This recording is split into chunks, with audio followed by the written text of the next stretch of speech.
Spencer Duby here on the Berg. You might have heard $2 bill counting down right there before we go on air. I thought that was interesting. I wanted people to hear that. Never had someone guess the countdown, but this man is a very interesting man. He's been on the Midday Music and More shows, Music Monday, before. It was a long time ago. I want to say, like a year and some change, some months ago. But $2 bill is a very interesting man. He was living off the grid basically for like the last 10 years. He was, I think, somewhere in Northern Ontario. Is that right, Bill? Oh, you know what? That's my favorite stuff just about you could ask me about. I love playing music, but I really, really like the time out in the forest, and I had some very interesting adventures out there. Yes, I mean, not too many people have the guts to do that, but you're back, and that's when we first met you. You were coming back to play music, and now you are back playing music, and you're coming back to this area for a couple of shows. We'll get to those in a little bit, but Bill, first of all, how you doing today? It's great to hear from you again. Well, I'm thriving. I'm having a really good time out here. I've been beavering away at polishing up some work with the Manitoba iteration of the Bad Pennies, which is currently got Kelly Drew playing bass, and she's going to fly down for the shows in Ontario. And she also has got a fantastic voice for lead or harmony. And Aaron came down the last time, plays mandolin, and we were playing with a really marvelous piano player named Gareth Rice, who's also got his own little jazz band out in Winnipeg called Wild Rice, which I think is a great name. Very nice. So your bassist is coming down for the two shows. Exactly right, which is nice because between the bass and I clunk out the occasional lead just to make the real lead player sound good. But I love playing snappy little rhythms. So basically, the core rhythm section is coming from Manitoba to hook up with the good players out there in Ontario. So it should make a really fun fusion. And everybody's had lots of practice with all of the songs, Very nice. What's been new the last year? You've been out in Manitoba the last little while. Have you been working on any songs, or have you just kind of been laying back on that, just playing live music? Well, could I tell you? Okay, this is probably bragging, and it's not relevant. So that's probably what makes it bragging. Not relevant to the Bad Pennies directly, anyway. But it is a little bit. It would be, I think, under the category of promoting Portage La Prairie, Manitoba here, which has been kind enough to put up with me for these past several years. There is, for a town of 16,000 people, there is a Portage Community Jazz Orchestra with a membership that represents a pretty good percentage of the whole population, and it's wonderful. They're playing big band stuff. All the proper way with sheet music and everything, and I get to be their rhythm guitar player with a little black binder full of sheet music, and it's been my opportunity to learn music from the more tradition or conventional method by reading it and going along with the conductor and all. So that's a ton of fun. So I've been learning how to play in a jazz band as a side project, and I suppose that's showing up with the Bad Pennies material. But does that answer the question, or is that too much of a sidetrack? No, that answers the question. So you get to carry the sheet music, as you say, and be rhythm in a jazz band. Yeah, but I think the thing that I'm trying to get at is that I think it's astonishing that a community like Portage has got a conductor good enough that is able to put that together, and enough musicians that are willing and able to find the time to, because nobody's getting paid. It's all a labor of love. But we're putting on some pretty good shows these days. Yeah. I'm getting to be part of quiet and humble part of Nick Porter putting on good shows as I kind of frantically flip through pages, but I'm getting better at it. No, that's great. You've been playing music, which is great. You're staying on the top of your game. Last time you were in here, you sounded phenomenal. You really did. You reminded me of a better Bob Dylan, and I'm being completely honest. I think I told you that the last time. You have a way better... Goosebumps. Trumps, but I don't know if you're right, but I love Bob Dylan. To me, you got a better voice than him, but you had the harmonica set up. You were playing. It was unbelievable to watch, and you were phenomenal. So obviously, you're still owning your craft, playing, which is phenomenal, getting ready for a couple of shows. One of them right here in Windsor, Saturday, April 12th at Villains. There's a whole bunch of other bands playing as well, the Tipsy 2, the Ford City Ramblers. Good. You see, I was meaning to have a phone call with somebody to get these details. and detailing is okay, so for Tipsy 2, I'm excited about that. I've been wanting to hang out with those guys. They have got an incredibly good act. And I was just thinking about, I was hoping I would show up this morning. I was thinking this, and I was wondering if they got a song called "Got a Little Bit of Rhythm in My Soul." I'm pretty sure it's a Patsy Cline song, but they're really good at it. I'm hoping they play. Drive a little rhythm in my soul. So a Patsy Cline cover, but they do it their own way in a great way. Yeah, well, they've got. I mean, if you see them for once, I would say from my old school perspective, I just call it pretty good rockabilly, you know. But when they put a little Patsy Cline, they got a way of reaching out of the rockabilly genre a little further into the roots and remembering the country flavor that rockabilly is built on. Oh, very nice. Well, that's what it says. This show at Villains on Saturday, April 12th. Tipsy 2, Ford City Ramblers, other guests as well, special guests right at Villains. That's a great spot. It says a night of Benny Goodman, hillbilly punk, and old-fashioned West End henhouse jazz. So something you're kind of familiar with right now, some jazz. So it'll be a very fun night. And then on Sunday, April the 13th, you're performing at the Wheatley United Church out in Wheatley, a great little town as well. Mike Houston. Tell me about that show. I know it's a good one because I know Alison Brown, I think, is going to play with us there. Is that right? You know what? It doesn't say, but it says other special guests as well. Mike Houston, Lonesome Lefty, also known as, he's playing. And then your buddy Tim Swaddling, who come in the last time as well with you. He's playing too. So it's, sort of reunion for you, especially this show, but both shows. The Wheatley United Church is a reunion for you in a way. Well, Mike Houston is for sure one of my oldest friends, and I think that I don't want to say for sure without hearing for sure, but I have a pretty good idea Allison's might be able to find the time to come to that.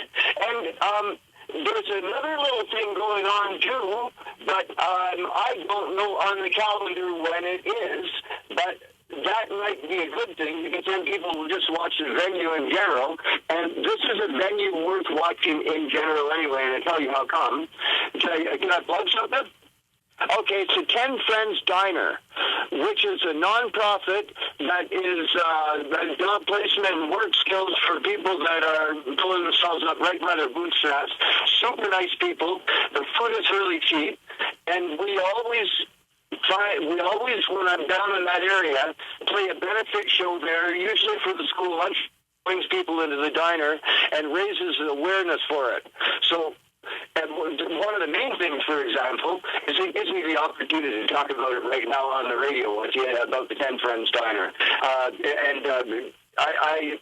have a feeling that anybody that goes there for their fantastic breakfast special, which includes pancakes without asking, is going to be really happy they did and happy to support their whole program, you know? Yeah, I think you played there the last time you were here, too. I remember you playing a diner for charity. Yep, that's the one. And that's we're the one. It worked out so well. It's become almost. We played there twice now that I've been on Jerry's. This is my third time, and so I guess that'll make a tradition when I play there this time. But I haven't heard back from Tim. That same Tim Swaddling we keep talking about, about when we're actually going to be playing the show. I suspect probably somewhere between the 10th and the 13th. Okay, so that same weekend pretty much, or maybe a little earlier, the Thursday to Sunday, somewhere in there? Yeah, enough time to get me there on the bus, recover, play a show, recover, get out to the coffee shop and eat that breakfast and carry on like that, as you see. Awesome. Bill, we're going to go to a break, but When we come back, I got a couple more questions for you, if you don't mind. And before the break, I got to ask you, because we're going to play the Newfoundland Bullet. Okay. Bill, I got to know this song. I got to know about it. Everybody's got to know about it. When you wrote this song, what was going on at that time? Were you out in Newfoundland, or were you inspired by, like a train or somebody you knew that had a vehicle, a nice old car out there that they called the Bullet? What's the backstory with this song? Okay, so the Newfoundland, it's actually the Newfie Bullet, is a narrow gauge railway that did all of the work in Newfoundland up until they joined Confederation, I guess in, was it 1949. Then they kind of began to decommission it, and the engines and the cars, certainly for the passenger service, were sold to Argentina, I believe. But the freight service continued to run, but it was a narrow gauge railway, which made it interesting.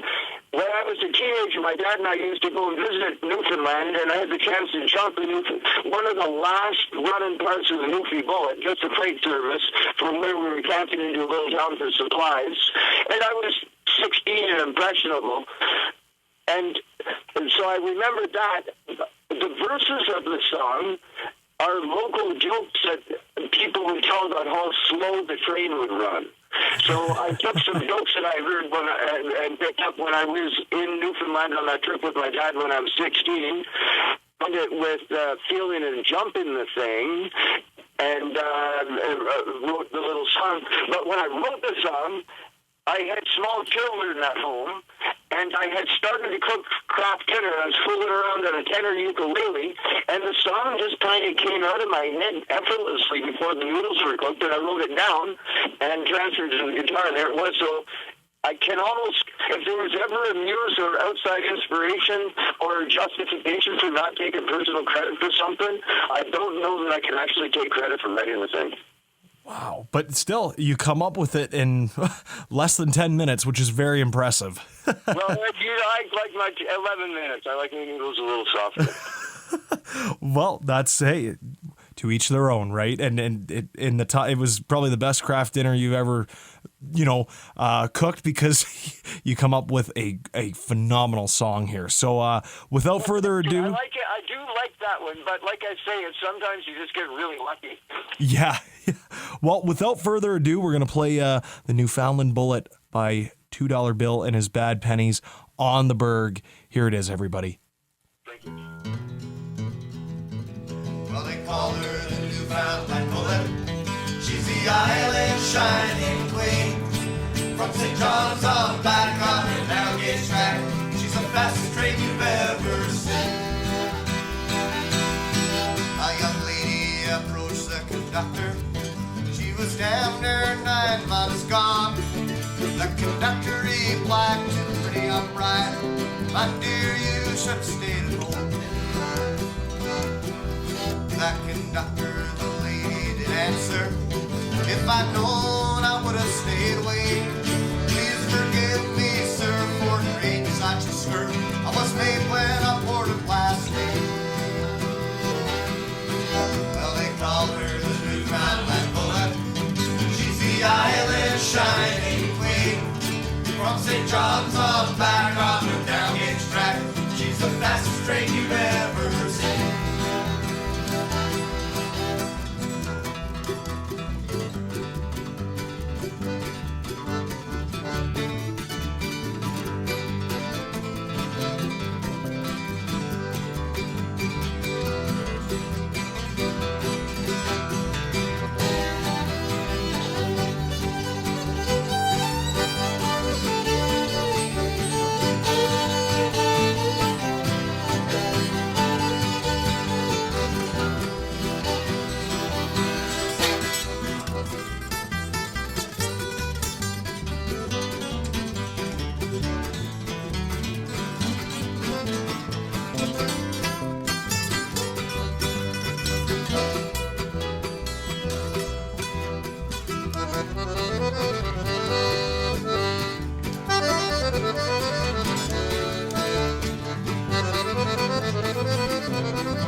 train's a mighty rush. This climb's gonna take all day. Well, they call her the Newfoundland bullet. She's the island's shining queen.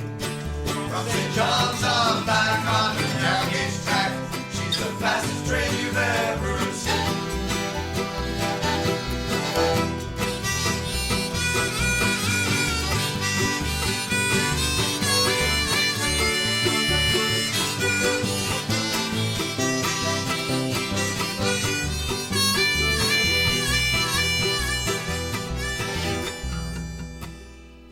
Hello, everybody. We're back here with $2 Bill and his bad pennies. They're phenomenal. And Bill was just talking to me a little bit about some artwork, with his new look, and he wants to get that on a $2 bill. What he's known for, he's got a couple of different versions of himself on a $2 bill. Now he wants to get more recent looking, and that's what we were discussing. But that song is phenomenal, Bill. The Newfoundland Bullet, and I love the backstory. It's now to me the craft dinner song. But Bill, I got to ask you.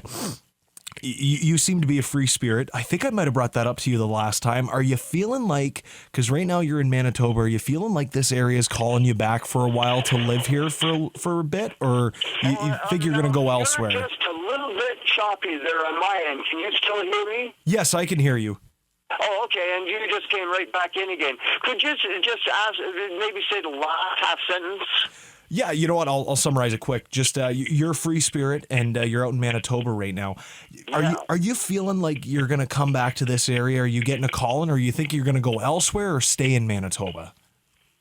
Well, that's an interesting thing. It seems to me that after a number of years, I get drawn to another adventure. Mm-hmm. I kind of have a feeling that I'd like to get back to something nature-y again, but I don't know how productive it would be to recreate the same adventure that I had in northwestern Ontario, Yeah. But I'm really interested in seeing how far I might be able to get north. You want to go to the Arctic or close to it. Maybe, yeah. And I've got this little 13-foot trapper canoe and a little 3.3 horsepower outboard Evinrude, which is not anything to brag for about torque, but I can pick it up and carry it across the portage under my arm, and it uses almost no gas. Wow. So if I was to be able to track down, and thinking of it, Polish La Prairie isn't named that by accident, it might be an interesting spot, for example, to try to make Hudson's Bay from. Wow. Yeah, you want to go far. You got to stay warm. Well, I'm thinking season of traveling and then battening down for the winter and learning whatever the skills are to live in the winter environment. And travel in slow motion like that, and give you a chance to learn incrementally. And then the next season would be saying how far north I could get, and then a season traveling back and revisiting the original campsite with the skill set that's all. So it would get easier because the skill set for it would already have been developed then, Yeah, and the thing is, I could see you going abroad like that and, fitting in, maybe meeting a tribe of some sort, or if you come up to a small town and you get really inspired by the people there and even the night sky, maybe you see the northern lights, whatever. I think there might be a few songs that come out of this if you go north. Oh, my goodness, yeah, absolutely. There's, I was mentioning, refresh my memory, we were talking about my friend Kelly coming down and playing bass, flying down on air, or just when we were chatting before the air. The stuff on air feels so much like a regular conversation that I forget sometimes which is which. Yeah, we mentioned that on air as well, because that's great. You got the bass player coming down for both shows. There goes my train of thought. What were we just talking about? Just, that if you do go north, there's going to be probably a few songs or maybe even more that come out of this, because you're going to be inspired. So it might be. I was hoping to talk Kelly into doing some of that traveling with me. That was what distracted me. The part is that I want to mention is that we've also been working on writing some songs together, and also drumming up some interesting new material and new ways, new arrangements, and so on. It's pretty much be kind of interesting creative interaction with having her playing bass for us these days. Wow, wonderful. Bill, looking forward to that. And I got to say, Bill, this has been wonderful once again. It's great to catch up with you over the phone. I really do want to thank you for taking the time out of your day, talking to us again, calling all the way in from Manitoba. You sounded great on my end. Looking forward to the shows on the 12th and the 13th. I'll give everybody a quick rundown once again. Saturday, April 12th, he's playing at Villains, 9 o'clock. And then on Sunday, April 13th, he's playing at the Wheatley United Church at 2 o'clock. Bill, great to hear from you again, my friend. Thank you so much, Bill. That's amazing. Thank you so much. Cheers.